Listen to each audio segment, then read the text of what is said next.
when we started thinking about the opportunity at NCRC in terms of the non-laboratory space, we knew that how we would work in the future would just have to look different than the way we've worked in the past for all sorts of reasons. As pathology moves toward digital tools, the traditional microscope memorial that is in all of our offices will change. So how do we build flexibly in a way that acknowledges a future we can't quite see? We also understood that given the constraints of our current facilities, we've developed multiple, not only subspecialty based, but geographically hardened subcultures. And I know because I've lived in multiple of them, and they're very different places. And I think to some extent they limit our ability to reach across and work with others who have interests different from our own.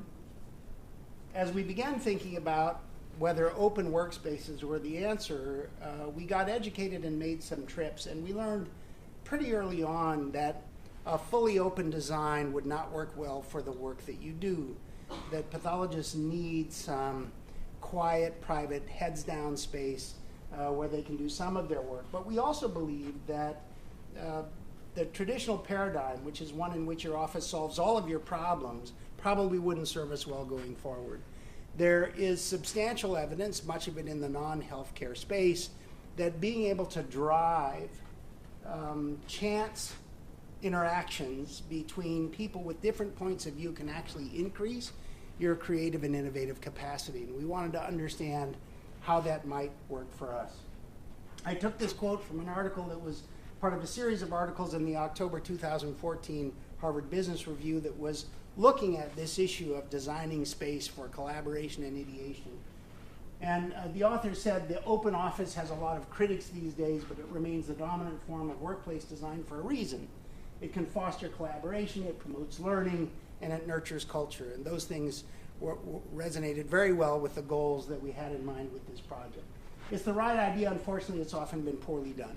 And what we wanted to avoid was doing it poorly and to understand how we could make it work for us. And that really was behind the iterative process that delivered this design, which is a notion of neighborhood spaces that are diverse, they're integrated, and they have offices that solve the specific problem of having a space to do private heads-down work, but it doesn't provide a solution for every problem, so that you have to leave these spaces to collaborate with others, whether it's to go downstairs to the sign-out room or to have a chance encounter out in some other common space.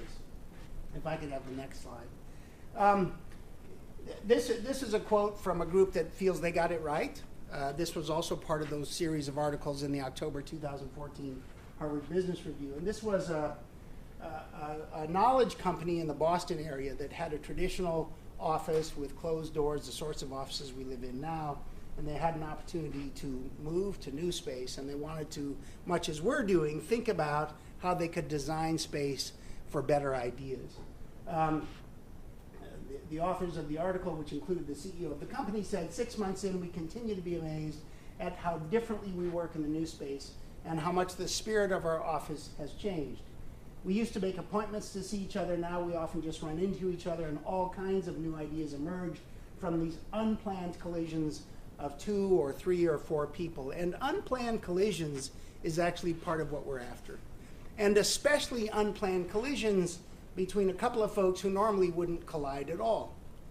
I think one of the measures of the opportunity for me has been that as various faculty who were relatively unhappy about the original plans that assigned addresses would come to me and say, I don't need to be in this space because I never see this person.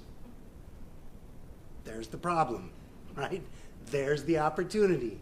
That's what we're trying to solve. And it's not a touchy-feely thing. I think that in very measurable ways we'll be better. It's a theory, but it's a theory that has some at least anecdotal, what we would call low-quality evidence behind it. And like us, the designers of this new space in Boston says, it's not so much that we're building something to last as we're building something to change. One of the things that I think is always challenging in a design project with a 2026 horizon, in our case, is how do you build for that when you're going to move in today, right? How do you do that? And I think one of the principles that allows you to think about that is build in a way that's flexible. I am very confident that much of what we've designed and planned for is probably not right. But that's where you come in, right? There will be no I told you so's, because if you come and say we got this wrong, the response will be we thought as much. Now the question is, how do we recover? How do we get it right? How do we get to a place that actually fosters collaboration, creativity, and ideation? How do we become stronger as a group by working collaboratively in space designed to achieve those results? And that includes not just how we think about individual office spaces, but it especially applies to how we think about the common spaces, and that's what today is about. Taylor, could I have the next slide? We've done a lot of work to try to understand this. Some of you have been part of that work, many of you have not. Part of the way we've tried to understand this is to visit a lot of places, and I've just illustrated a few of them. This is Menlo, which is right here in town. You wouldn't know it to look at it because they have a lot of analog tools. They have Post-it notes taped to the walls, and they use little 3x5 cards, and they use string. This is a software development company that does very sophisticated work. In fact, the day that we were visiting, their main project was software for flow cytometry, right? So this is really the tech world, but they use a lot of analog tools, and they understand the importance of common spaces to allow them to be more productive and creative. This is another picture from Menlo. It's one of their common spaces. I didn't get the label in this picture, but that's their kitchen. And I was interested to see while we were there that there were these spontaneous collisions in that space. And I don't know if good things were happening, but something was happening.